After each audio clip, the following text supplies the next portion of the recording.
Okay, we are live for another Ovadia Heart Health telemedicine live stream. And today I have a guest, Dr. Bill Schindler, who I've been looking forward to talking to for a while. I recently got his book, Eat Like a Human, and just got it a couple days ago. So haven't gotten to all the good parts yet, but I've been skimming it, and it's fascinating. And Dr. Schindler has quite a biography. I want to let you know why we asked him to come on this program today.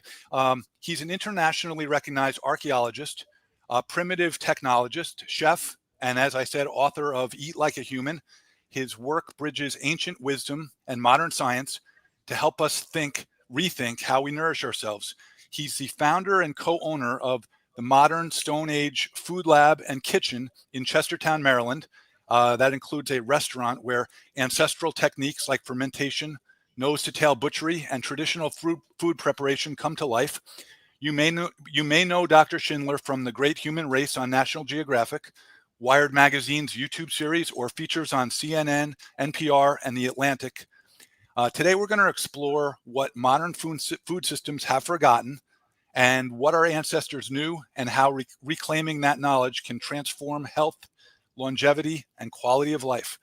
Dr. Schindler, it's a real pleasure to have you on this live stream today. Before we start, I need to put up our medical disclaimer.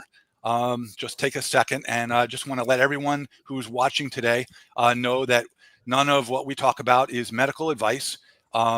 If you do want to get any sort of medical advice from Ovadia Heart Health, you can reach us at team@ifixhearts.com. But none of the things that we talk about today should be confused with any sort of medical advice. And with that, we will get on with this live stream. Oh, let me get rid of that. So Dr. Schindler, first of all, tell me a little bit about how you got to the point where you wrote this book, and tell us a little bit about, what inspired you and where we've gone wrong in our society with respect to nutrition and food, because there are so many different viewpoints. And I'd just like to get your basic intro on how you got to where you are now. Absolutely, and thank you so much for having me on. And I'm thrilled to be here and share some of what inspires me with your audience. I suppose, just like probably so many people listening to this, I spent the majority of my life in an incredibly unhealthy relationship with food. And I started, and I'm happy to dive into any of this in detail, but the quick version of this is I was an incredibly overweight kid, incredibly poor metabolic health. I was a product of the 70s and the 80s, where if we were being healthy, we weren't eating butter, we were replacing with margarine. We were eating chicken breast and the leanest white pork we could possibly find. And, the list goes on and on and on, eating as, carbohydrate loading before athletic events, that sort of thing. And I was incredibly overweight, like I mentioned, and I just looked at food. And to me, when I looked at food, my, inside, I knew that I was craving it. I was incredibly carb addicted, but my mind was telling me, you shouldn't eat this. This is going to make you ugly, right? Because that's in my 7, 8, 9, 10-year-old brain. That's what I was thinking. And it was. And I never thought of it. I never looked at food as something that nourished me. I looked at food as something I was addicted to and was making me look or feel a certain way. And then, chronic ear infections, strep throat, all the things that, as a kid. When I hit high school, I had actually lost a bunch of weight. I started running right before high school. I didn't change my diet, but I was working out probably excessively. And I fell in love with wrestling. And it was the first sport I actually could even compete in, because it was the first time my body was in any kind of physical shape that allowed me to compete. And I fell in love with it. I ended up doing pretty well with it. And I was recruited to wrestle at Ohio State in 1990. I started there in 1991, and at the time, and still is, one of the wrestling powerhouses, Division I powerhouses. And I spent years wrestling there, and then later at the College of New Jersey as well. But the point is, I replaced with that transition. If you looked at me from the outside, I looked the part of an athlete. I acted the part of an athlete, but I'd swapped out one incredibly unhealthy relationship with food for another equally unhealthy relationship with food. And we all know, wrestling and sports that require you to cut weight, especially then in the 90s and even earlier, is very, very unhealthy. So food then became something I was scared of. It was going to cause me to not make weight. Then when I stopped competing, I was done competing. All the weight poured back on, and I was in my 20s and then into my 30s as an incredibly overweight, metabolically unhealthy man who then became a father, then became a husband, and then became a father. So this entire time, I'm trying to find a diet that worked for me. I'm trying every single diet on the planet, literally every single diet. Like so many people listening, I was trying, and I'd see a little bit of success in one way, but it never solved everything. It never lasted very long. And then, when I became a husband and I'm the cook in the house and became a father, it became even more important. At this point, I wasn't trying just to heal myself and nourish myself. I had a wife and 3 kids I was trying to nourish. There was a light bulb moment when I realized that all of this searching for, I had nutritionists, I had doctors, I had team doctors, I had coaches, I had all these people telling me what I should be eating, a lot of them with very accomplished degrees and accolades. None of it worked. And that was happening on one side of my life. And on the other side of my life, my professional life, my academic life, I was working towards a PhD in archaeology and anthropology. Then I started teaching archaeology and anthropology. I was studying ancestral technologies, ancestral foodways. And it wasn't until I had this light bulb moment that I was looking for the wrong places for this information. It was literally beneath my eyes in these books, in these texts, in these ethnographies, in these archaeological texts and reports that I should be looking to start to figure out what I should be eating. And when I made this switch and I started to use an ancestral, a truly not a gimmicky sort of ancestral, approach, truly look at the archaeological record and the ethnographic record and understand how our ancestors ate for millions of years, how certain indigenous and traditional humans are still nourishing themselves and their communities still today. That became the source of my information. And as soon as that became the basis of my diet, the foundation of my diet, everything for me and my family started to fall into place. So what your question was, how and why did I write this book? Because when that made such a difference in my life, I wanted to share it with the world. Wrote the book, and then not long after, we opened up the food lab, which is still our nonprofit where we continue to do research and teach, and then also opened up the restaurant where all the food we create is 100% from scratch using these ancestral approaches. So I'm really curious, and I don't know exactly which direction to go, but I think the first question I want to ask is, what does your diet look like today compared with when you were unhealthy? Just to give us an overview of how you are actually eating, because I know that a lot of people that are listening have their own way of eating. And I know that in your book, you talk a lot about healthy ways to consume carbohydrates, among other things. I mean, you have nose to tail butchery, you have, meat, organs, other things. But I'm curious about, how many carbs you might consume in a day, or if you keep track of them. Just, so what does it look like for you and your family? And what do you believe some of the keys are to health with respect to nutrition? First off, I love the way you asked me that, because typically when somebody asks me a question like that, they say, what do you eat in a certain day? Or what do you eat for your diet? And you said how, and that's a really big difference. And I think the cornerstone of what my approach is and also what our ancestors' approach is. So let me start off by saying 2 things. The first one is one thing that I found through my own journey, especially through my journey with trying to understand how to nourish my family, is that the relationship between humans and their food, humans and their diet, is an incredibly complex one, and unlike any other animal or organism on the planet. Other animals eat and they nourish themselves because solely and truly because of the macronutrients and the micronutrients that are in their food, in their diet. Humans are different. Everything that we are, everything that we believe in, all of us, is wrapped up in our personal relationship with food.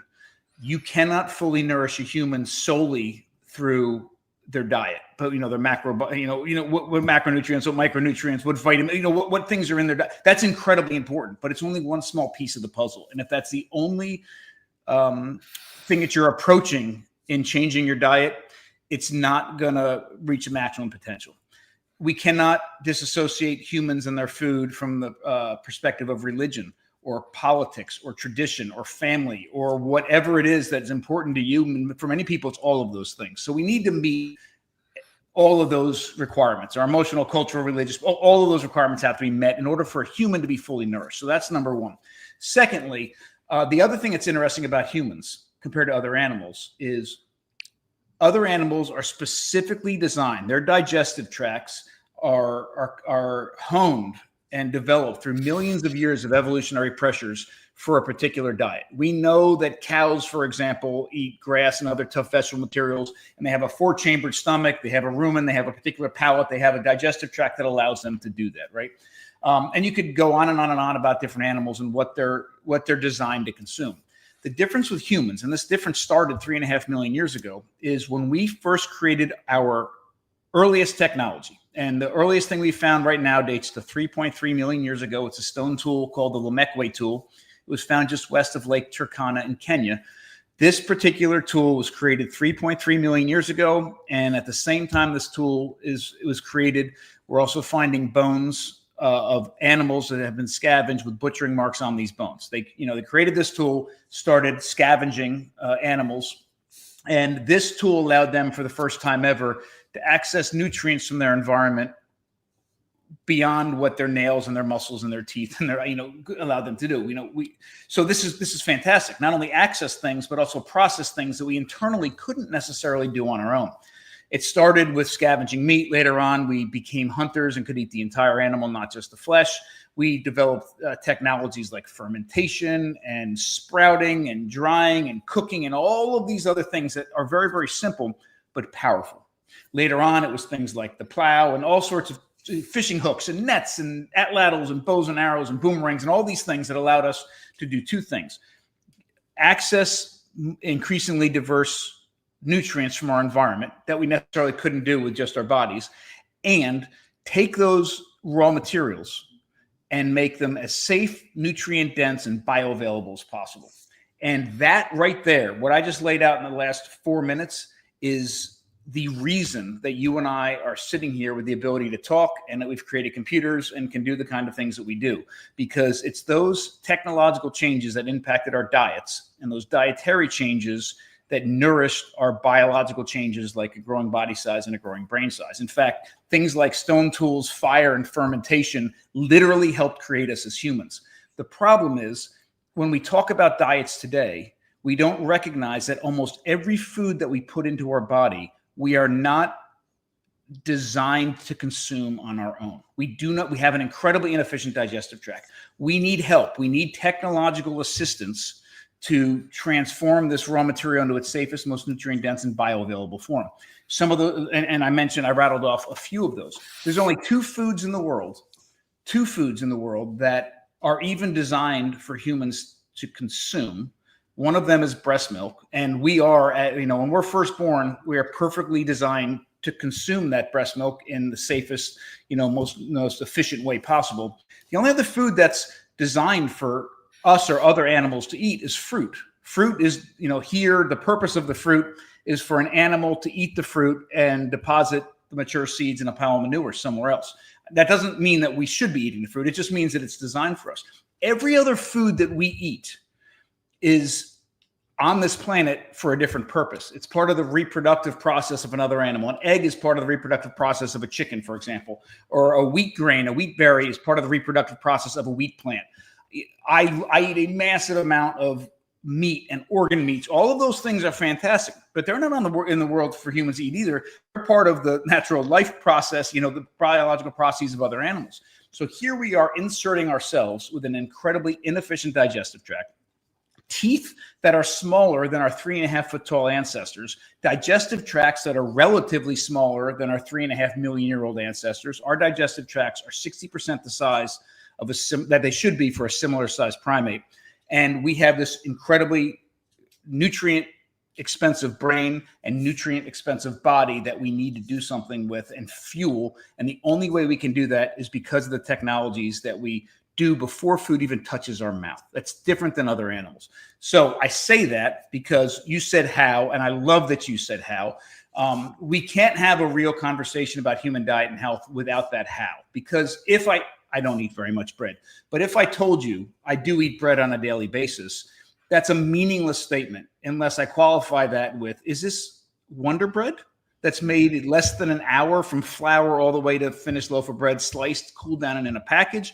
Or is it a wild, long sourdough fermented bread that has been through a process, a chemical and physical process that over a day and a half to 2 days of production has transformed it into something completely different? So that said, we're very animal heavy in our approach. So we do a lot of meat, a lot of animal fat. We do, actually, let me do, well, I'll finish. And a lot of organ meats. We use a complete nose to tail approach in our diets. And I can let you know why from an archaeological perspective. That also makes a lot of sense. We do a lot of dairy, fermented dairy. We are very selective about the vegetables that we do consume, but the ones that we do consume, we're always doing something to it. We're using some sort of a technological approach. And I say technology, I'm not talking about, people in lab coats with test tubes and that kind of nonsense in our food industry. I mean, literally basic things like fermentation or sprouting or that sort of thing. Very selective. We have a low oxalate approach to all of our plants, and we use some sort of an approach to detoxify them and make the nutrients more available to our bodies. We do not eat a lot of grains, but when we do, they've either, if it's flour, it's a sourdough process. If it's grains, nuts, seeds, or legumes, they've been through a soaking process, a sprouting process, a fermentation process, and or something called nixtamalization to make them safer and more nutrient dense and more bioavailable. Okay, I think this is all fascinating, and I'm there's so many aspects of what you're involved in that I want to go into and learn a little more about, including your restaurant, and also the travels and the research that you've done. I assume, but correct me if I'm wrong, that you went and investigated, so many different cultures and how they eat, and somehow you kind of melded the knowledge that I'm guessing that you found that different cultures ate in different ways, and ultimately what you put in your restaurant and what you feed your family is some sort of a coherent packaging of everything that you learned. So I'm really fascinated to learn. I guess. Well, first of all, a lot of the people listening today are probably on low carb, ketogenic, or some type of carnivore diet, something leaning into that direction. So I'd be fascinated to hear your thoughts on things that could specifically be used to help someone that's on that trajectory, whether it be different things that they can do with the meats or organs or other animal products that they're eating. But then also some people who are on low carbohydrate diets, they might just have a maximum amount of carbs that they eat in a day. And you might be able to give some perspective about, well, it's actually more important that you eat these kind of carbohydrates or these kind of carbohydrates that have been treated in these ways than it is to literally just count the number of carbs. So absolutely. With that intro, just some takeaways that people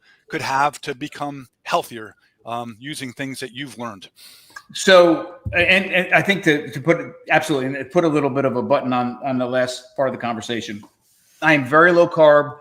I am very close to carnivore with an organ or organ meats included for a number of different reasons. But from an archaeological perspective, that holds up. However, there's no evidence anywhere in the world, except for in the Arctic, where we were full carnivores for the majority of the time. Plants were always in our diet at some level. And that doesn't mean to suggest, first of all, that everything in the past was good. I mean, this idea that we put on these rose-colored glasses and look into the time machine of the past and say, oh, what they were doing was exactly right.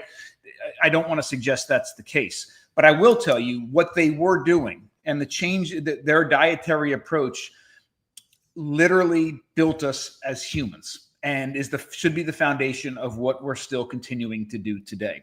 So with that said, and this is what I believe.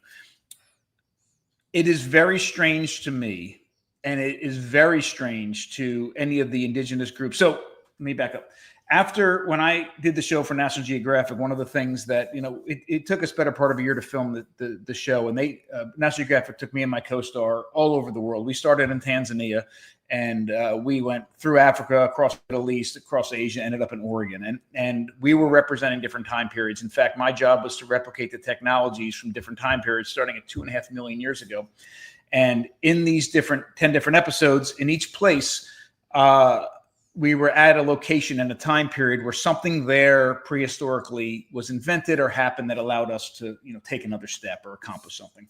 So my job was to replicate the technologies from that time period, and we had to live for a period of about 10 days in each location using only those technologies, which also meant that our diets were very similar to what they were at that particular time period. So, because the technological input was there and the resources were incredibly similar in a lot of ways. But in advance of each episode filming, they brought us and dropped us with an indigenous or traditional group, and we lived with them for a week or two. And these are the plants you can eat. These are where the snakes live. These are where the spiders are. Stay away. Whatever we needed to learn. But it was a groundbreaking to me, because not only did I get to cook with these people and forage with these people and hunt with these people and share food with these people, but it was really filling in a lot of my gaps of knowledge from the archaeological record, which you can imagine is incredibly fragmented, especially as you go further back in time. And I realized several things at the end of that experience. There's an amazing amount of information out there right now that's dying, that's still being practiced, but it's going away very rapidly. I wanted that information. I wanted to capture some of that information because I wanted to capture it, to preserve it, but I also wanted to learn from it. I wanted to implement it into my diet, into my family's diet. It's a major impact of what happened, or major influence of the book, but also it's the basis for everything we do downstairs in the restaurant. So I say that because one of the things that became very apparent is that animals were the predominant part of all the diets of all the people we were with, whenever it was possible. The only time that plants outweighed animals in the diet of an indigenous or traditional group was that because of some sort of scarcity. They either couldn't afford it, or they've been moved or relocated and they're no longer in a place that has a lot of game or something like that. But the other thing that's very interesting is they ate everything. I mean, they literally ate everything. The idea, and listen, I love ribeyes as much as everybody listening to this, but there's nothing about getting a ribeye, even if you could afford it, there's nothing about getting a ribeye every night that is ancestral.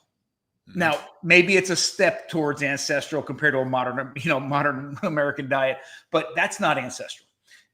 When we hunted an animal or trapped an animal, or they brought an animal in and we slaughtered an animal, literally we went through the entire animal and then hunting started again. Right, the entire animal was consumed. The only parts of the animal that typically weren't consumed is the gallbladder, the gallbladder and sometimes the large intestines. But otherwise, the rest of that animal, in almost all cases, was completely consumed. So I would take a look at my own diet if I really wanted. If an ancestral approach is the foundation of how you're making decisions about food, I would truly take a step back and say, okay, what does my diet consist of? And is it literally just ribeyes and ground beef? And if it is, maybe you should start thinking about incorporating organ meats. And I say that not only because it's ancestrally appropriate, and not only do I don't believe in anything that we call superfoods, but damn, organ meats are really close to a superfood. But from a nutritional perspective, it makes a lot of sense. From an ancestral perspective, it makes a lot of sense. But it's also the most sustainable, ethical, an economical way to go about including animals in our diet. So it hits like literally everything.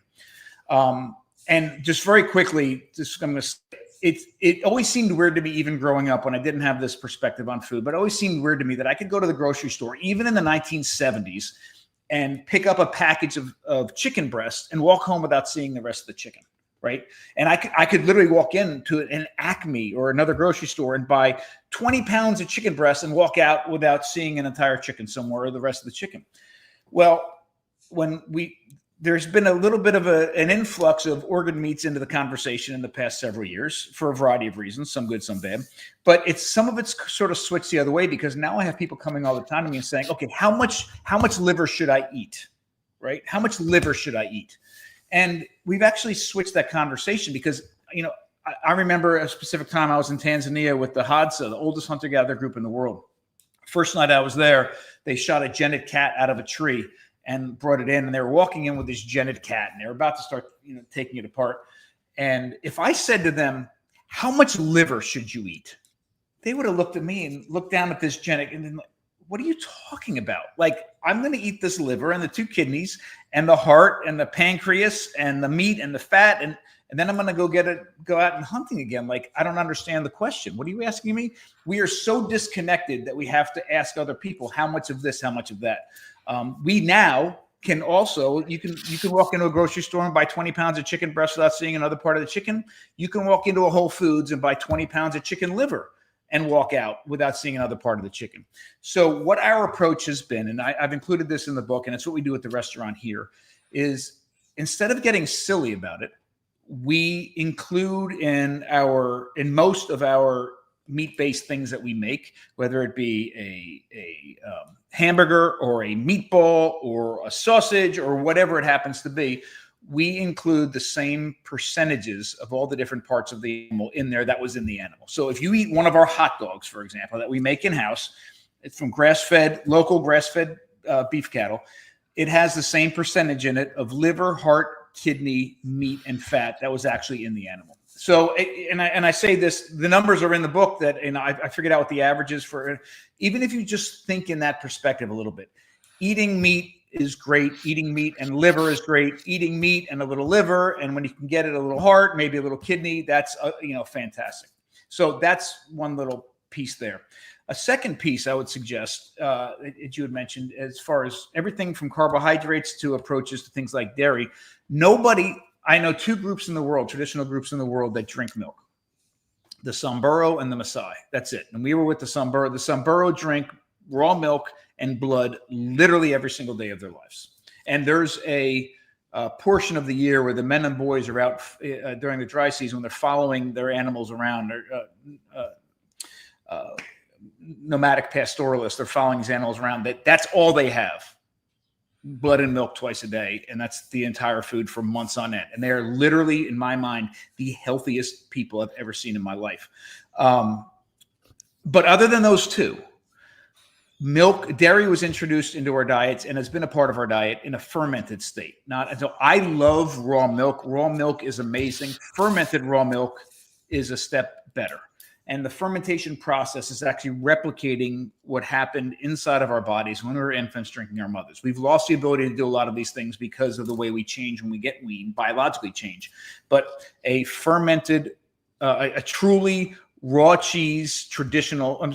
milk cheese, traditionally made, kefir, real yogurt, clabber, those kind of foods, to me, are a step in the right direction, even better than just drinking milk itself. Because drinking the milk is a very weird thing in a human sense. But the other thing is, if you are worried about carbohydrates or you're lactose intolerant, the sugar in milk is lactose.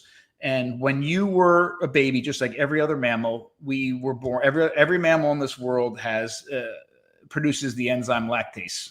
And until they get weaned off of their mothers, when they're weaned off of their mothers, other animals, mammals in general, lose the ability to produce the lactase to digest the lactose.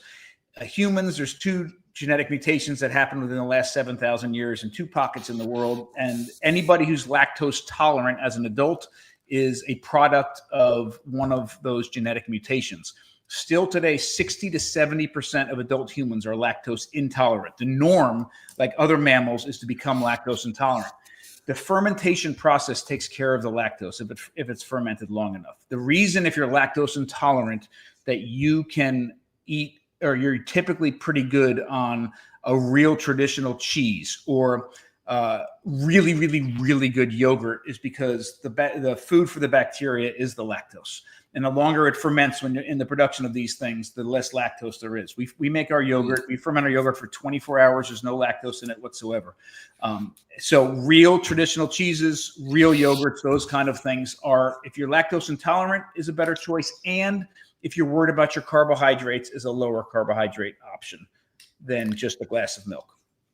So tell me, say that I'll ask for on behalf of myself, like someone who's been doing low carb for 7 years, but I eat foods that come out of a supermarket, ground beef, occasional steak, chicken breast, chicken thighs, not a lot of organ meat, and what would be some of the health benefits that I might notice if I were to start eating food that came out of your restaurant more regularly, or if I were to start, preparing foods that were made from recipes in your book, or using the type of things that you're talking about? What would change for me? Because I'm certainly, compared with where I was 7 years ago, my health has improved dramatically, but Sure. I'm always up for further improvement. Well, and that brings me to a really good point. Thank you for bringing that up. I, again, am just like most of your audience, I think, believes that a lower carb, animal-based diet is the safest, most nutrient-dense, bioavailable way to go about nourishing our human bodies.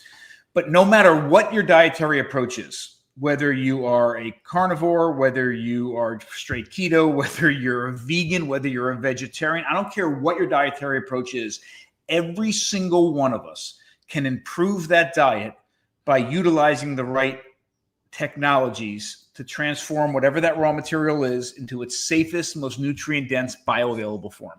Period. There's no doubt in my mind. And I don't care if you're a full vegan and you start making sauerkraut instead of eating the cabbage, it is night and day different food. So how will you feel different? There's a couple ways. Number one, all of these approaches impact the safety. So like I mentioned earlier, if you are lactose intolerant and you eat a truly traditionally fermented dairy product, you are not ingesting lactose when you're consuming it, but you are getting those added benefits, plus all the live bacteria and other things.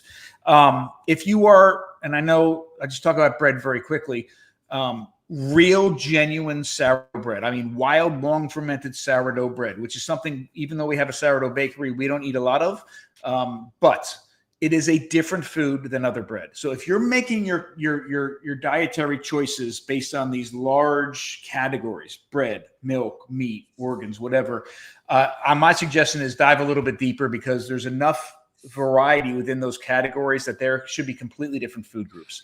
We have 7, again, from a safety perspective, we have 7 customers that are medically diagnosed celiac that are 100% fine on our bread. 100. Now we have a few that are celiac that are not, okay, but we have 7 that we know of. One is a 96-year-old woman that eats a slice of our bread every single day.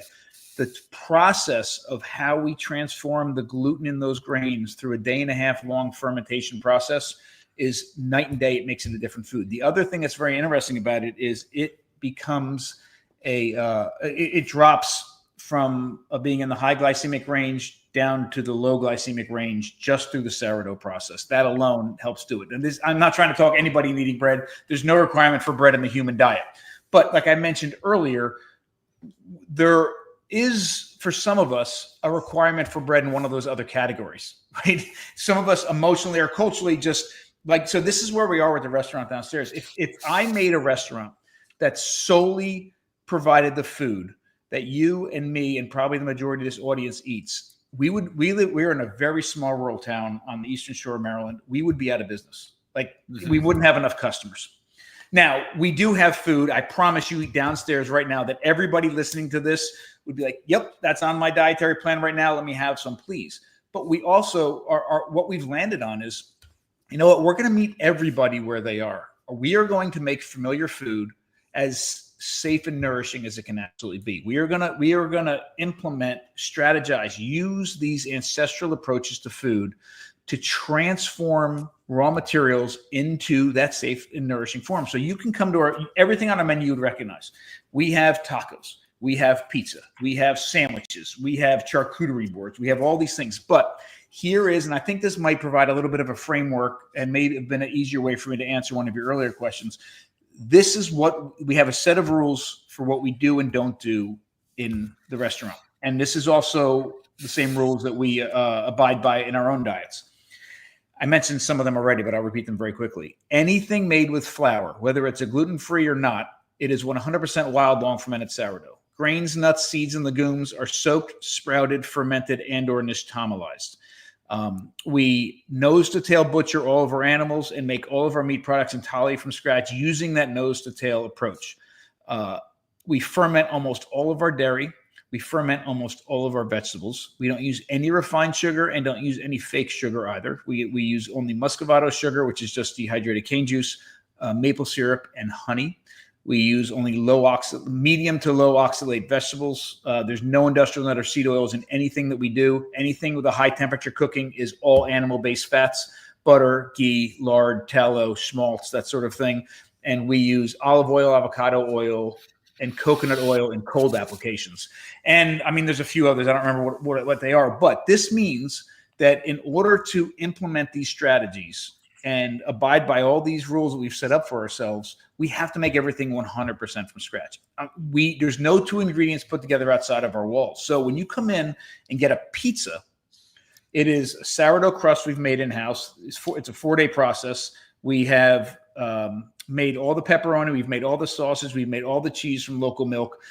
Some people would say, you know what, still not eating the pizza. I would suggest a pizza made like that could be considered a health food. Incredibly low glycemic index. It is, and it meets all those other pillars of not only the nutritional needs, but also we've supported local farmers. Our money's going directly to those farmers. All the value add has happened in-house, those sorts of things. So familiar food as nourishing as it can possibly be. You could have a carnivore, somebody who's keto, and a vegetarian sitting at the same table, and they're eating the healthiest versions of whatever it is on their diet. So with everything that you've learned and have been practicing yourself and in your restaurant, do you have any sort of basic recommendations for people that I think a lot of people that have gone low carb, keto, and carnivore have, a lot of them that I've become acquainted with have learned how to cook to some extent when they previously had no knowledge of cooking. A lot of people who used to order takeout way more often or eat in restaurants have gone to cooking meat and eggs and things like that at home. But do you have any tips for going a step further and becoming more ancestral and doing it in a practical way without driving to your restaurant every night, which sounds kind of fun? By the way, you're on the Eastern Shore. Mm-hmm. How are you? Is that what's the main road that goes from New Jersey straight on down to the Chesapeake Bay Bridge Tunnel? Is that the basic route? So we're above the Chesapeake Bay Bridge Tunnel. We're 95 comes down. 295, 95 come down on the western side of the Chesapeake Bay. We're on the other side. So so we're 50 and 301 would be the two you would think about. We are, to be honest, anybody listening, that we're only a little over an hour from DC, a little over an hour from Philadelphia, and about 3 hours from New York City. So we're not far, and it's a beautiful town. There's a ton to do. It's very historic, very old. I used to teach here in Washington College. It's the first college founded after we declared our independence. I mean, it's a beautiful historic town if you want to come visit. As far as tricks are concerned, not tricks or tips or whatever, there's a few. My number one recommendation is, it's weird. It's strange to me that we have to listen to somebody else to tell us what or how we should be eating. I mean, it's the first time this has ever happened, and we're the only animal that has to have somebody else tell us what to eat. But we're in a state that we're so disconnected that we do have to do this. But one of my suggestions is, listen to what everybody says, filter it, right? And filter it through your own filters and figure out what works for you. But then take the responsibility, take the steps to educate yourself to the point where you really know more about your food than you ever did before. You're at a point of connection where at one point you're like, why did I have to ask so many questions? This makes complete sense. And that connection can come in a number of different ways, but one of the most powerful places it can happen is in your kitchen. So if you eat meat, and it sounds like most people listening to this do, and I'm thrilled that you do because it's an incredible food for humans, you should take a butchering class. Like, take a butchering class. It's one of the reasons we offer a lot of butchering classes here. And we break down a pig start to finish and make everything from bacon to ham to scrapple and pork rinds with it. But we start with a pig on the table. And even if you just were a part of that once, your understanding of even how to order meat at the grocery store or at your butcher shop transforms. If you eat cheese, take a cheese making class. If there's a food that you or your family eat all the time, like literally all the time, learn to make that food entirely from scratch at least once. And it doesn't matter how terrible it is, but that education, that hands-on knowledge that you gave yourself is amazing. We have an incredibly robust modern industrial food system and an equally robust advertising and marketing system that supports that. And it is there for other people to make money and to just force you into different avenues to spend your money. It doesn't care about how healthy you are or not. The best way to disregard all of that is to learn about your food and connect with your food. And even if you don't make whatever it is that you have made that time ever again, you will literally, I promise you, and I'm not overstating this because it happened to me, you will, next time you walk into the grocery store, you are literally an informed consumer for the first time. You have a shield up. None of the advertising and marketing works on you anymore. You know how to actually read a label for real. You know how to purchase the best food you possibly can and support the people that are making it the best way. So taking a class or learning how to make something from scratch is huge. If you eat a lot of eggs, eggs are one of my favorite foods on the planet. And it is also one of the most versatile foods on the planet. Do yourself a favor and actually spend some time experimenting with cooking eggs in different ways, because you can only do scrambled or fried eggs so many different times. Learn how to poach an egg. If you're a carnivore and you do not know how to make hollandaise sauce, then I'm telling you are missing out, because it is the most brilliant thing on the planet. Learn how to brown butter. I mean, these things are life-changing small things, right? Dairy, again, is a very interesting one. The cheese in this country, there's small artisan cheesemakers that are fantastic, but the majority of the large, corporations that are making cheese have dumbed cheese down to the point where it's absolutely flavorless and textureless. You can make, if you like cheese, I promise you can make any cheese that you like in your house and do it better than that you could buy at any grocery store. It is unbelievable. And the byproducts of all these things are fantastic as well. I'll drop a little bit of a side note here. One of the things, and I just finished some last night here, if you are carnivore and every now and then have a sweet tooth and honey isn't cutting it for you, there is a cheese called brunost. It's a Norwegian cheese. It just translates into brown cheese. And it literally, you take the whey left over from making cheese, which is full of lactose. The whey is good.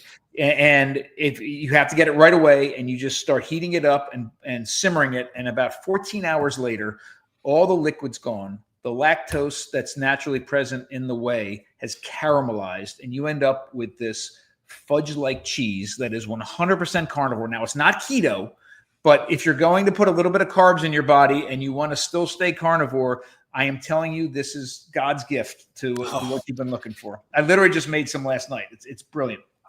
Oh, some great advice. About a month or so on a live stream, we had Kerry Kelly, who is actually a butcher. He works in a local butcher, and he was giving some similar advice about learning about the food that you're making. And tell me about these courses. You have courses at your business. Yep. So I'm definitely going to get the link and drop it in the notes. We're going to have an article that will embed the recording to this live stream, and I'll share all the links that I can get from you, including the link to your restaurant, and the link to order your book. I would guess from what I saw, I mean, I was thumbing through the book and I saw what looked like a pretty intriguing recipe for pretzels, which kind of got me going, because before I went low carb, I used to eat pretzels all the time, and not so much anymore. But if I'm ever gonna veer off into a few carbs, that might be that, and a sourdough bread would be probably a good thing for me to, as long as I stay within my limit. How hard is it to make those pretzels? Those pretzels are not hard at all. Those pretzels, the recipes in the book. There's a couple different ways to do it, but that is a truly sourdough pretzel. One of the things I'd like to make sure I leave with it from the sourdough conversation is there is no, just like so many things in this country, there is no requirement by any governing body in this country there's no requirement to call something sourdough. You can call literally anything sourdough. So one of the issues that I find all the time is most consumers don't understand sourdough, how it's made, what the requirements are to actually, what you really need to do to really make sourdough. And what happens is there's all these things in the grocery store that are labeled sourdough. 90-something% of them are actually not sourdough, and they're no better than anything else in the bread aisle. They're just a little more expensive, and they're in a brown bag over in the deli area as opposed to the bread aisle. And they say, oh, maybe I don't do well with gluten, but maybe I'll do well on this sourdough. You bring it home and you eat this and say, no, the sourdough has the same impact on me, but it actually wasn't sourdough. Mm-hmm. So true sourdough, just very quickly, means that requires simultaneous bacterial and yeast fermentation happening at the same time throughout the whole process. The bacterial and yeast fermentations always happen side by side for millions and millions and millions of years. The earliest loaf of bread ever found is 8,600 years ago. It was found in Turkey. And every loaf of bread from 8,600 years ago until the mid-1800s was by default sourdough, period, because those fermentations were happening side by side as the bread was leavening. It wasn't until Louis Pasteur pulled yeast away from the bacteria, kept it going in a lab by itself, that we even had the ability to make bread rise without that bacterial fermentation. The power in sourdough, the health benefits, the nutritional benefits, and the flavor and the aroma all come from the bacterial fermentation, which is missing in most of the breads today. By the way, for anybody who, again, I know who your audience is, but if there's anybody in there, a closet beer drinker, all sourdough beers for the entirety of that time. Oh, I'm sorry. All beers for the entirety of that time were sour beers until the mid 1800s, when we actually just had the yeast to put in as well, which is very interesting. So if you're going to make something sourdough or try something that's sourdough, ensure that it's truly sourdough. And I can promise you every recipe in that book is fully sourdough, including those pretzels. But if you came into my restaurant and said, hey, I'm going to try some bread. I typically don't have bread. I'm going to try something that has flour in it. What is the best thing for me to try on all accounts? What I would suggest would be our croissants. And I say that because it has some of the longest fermentation times. Our croissants take 4 days to make, start to finish, by the time it's on the counter. There's a lot of fermentation, controlled fermentation with the bacteria that happen during that time. And they're loaded with some of the highest quality butter you can possibly have. So the glycemic index is low. The gluten impact is incredibly low. It's fully fermented, tons of flavor, and it's got really high quality fat in it. And I will tell you, it took me 8 years to fine tune that recipe, and we make some of the only truly sourdough croissants in the entire world. So tell me about your own health now compared with when you were struggling before it sounds like you had some successes, obviously, with Division I wrestling at Ohio State, and you were working out probably like a madman. And but you said you struggled somewhat, especially after you were done with the wrestling. How are things now? You look like you're doing pretty well. How do you feel? How's your health? How's the health of your family? How do you think the diet, nutrition are impacting it? Fantastic. I'm 52 years old right now, and I truly believe I am in better health now than I have been any other time in my life, including in my 20s as a Division I athlete. And that isn't just a physical health. My mental health, especially surrounding food, has transformed as well. I truly enjoy eating. I now look at food for the first time ever as something that nourishes me in every single way. And it's been transformative. I just wish I could have given myself this gift 40 years ago. Would have made a huge difference. But that's exactly what we're trying to do here. You mentioned something earlier about counting my calories or carbohydrates or something. Despite having a bad diet, I was incredibly orthorexic in my dietary approach earlier. A part of that was because everything I was doing wasn't working, at least working the way I wanted it to work. And I would sit up, even in high school, I would sit with a piece of graph paper, and I had a calculator, and I had a couple of different books that had, the nutrient breakdowns of different foods. And I would chart out my entire diet to the gram for the entire week. This is like, I'm a sophomore in high school. I was literally smelling my mother's cooking in the kitchen, worried that something in the aroma, I wasn't accounting for the whatever, that something I was taking in through my nose was smelling it, because it was off the charts. Perhaps because of that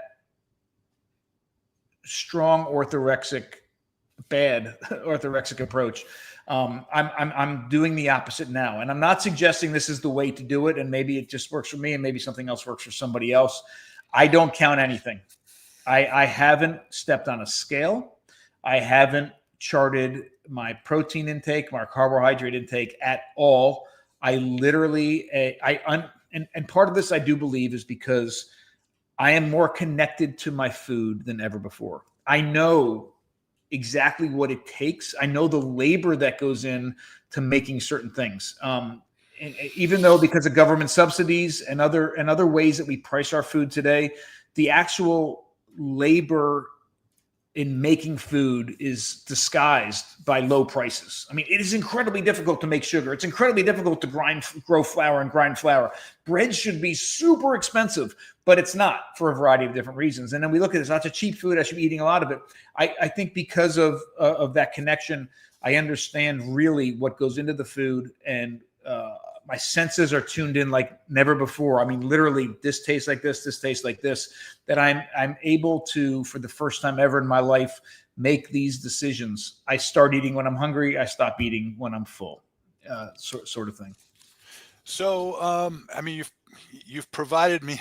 I hardly had to do any work. You just you've provided me with such a vast amount of information. I'm curious if somebody wanted to stop in at Modern Stone Age Kitchen.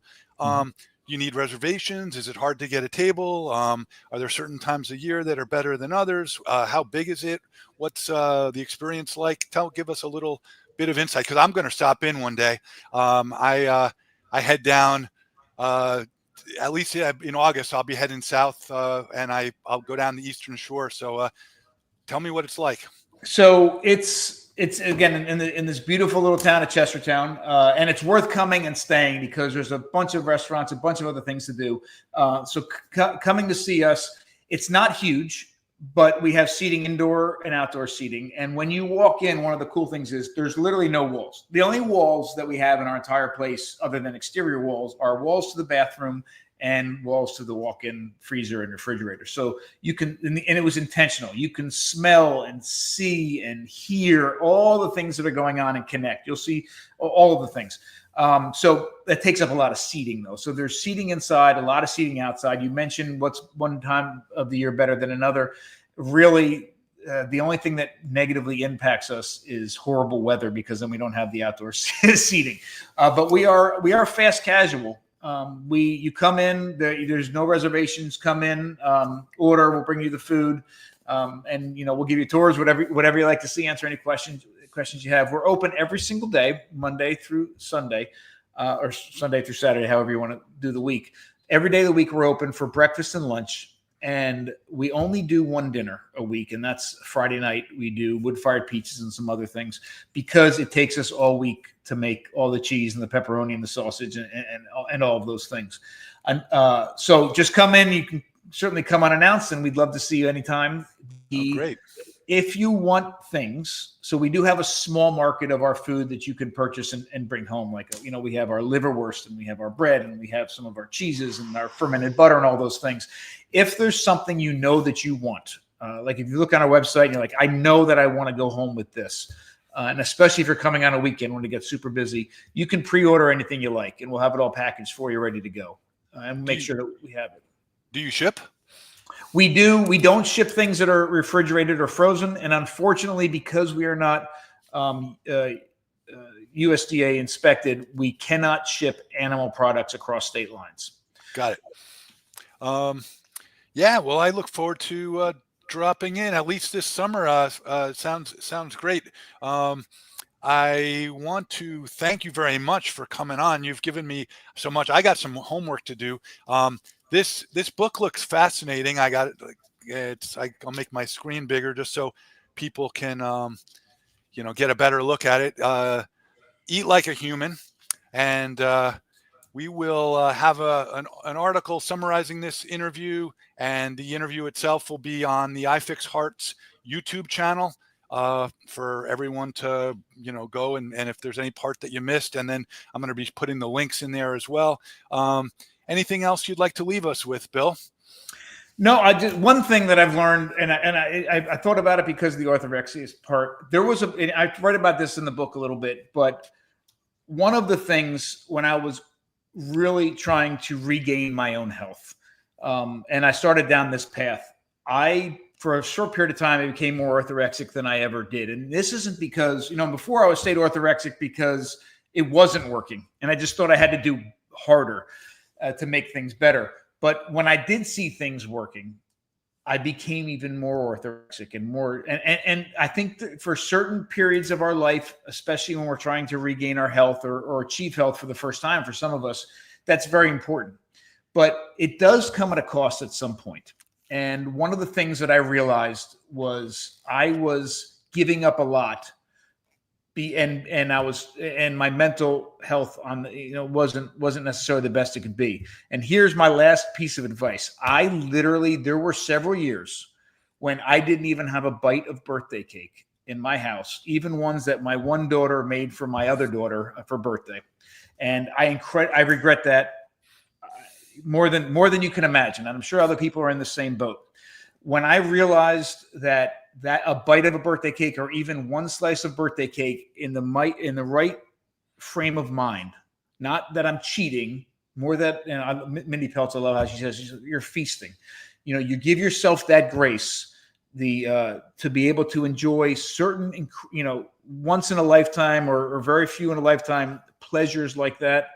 That's when I really started to achieve real health. And my suggestion to anybody is, if you can mentally handle it and you don't look at it as cheating, always have the birthday cake, especially when your kids are involved.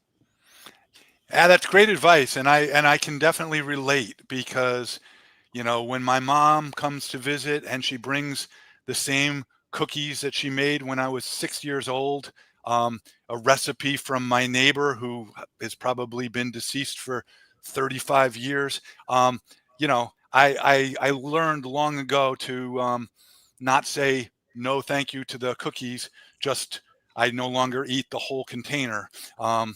I enjoy a little bit, and I understand that some people feel like they can't do that, but I do know that the more you get on the right track with healthy foods, your body does have ways of naturally regulating itself that don't occur when you're eating the hyper processed, high palatable foods that come out of Sam's Club. So I appreciate that. I think that's great advice. And I really appreciate you coming on today, Bill. And looks like we had a good group of people listening. We're up over 600 people live, and there's going to be a lot more listening and watching on YouTube. So thank you very much, everybody, for joining us today, and we'll talk to you next time. Thank you so much.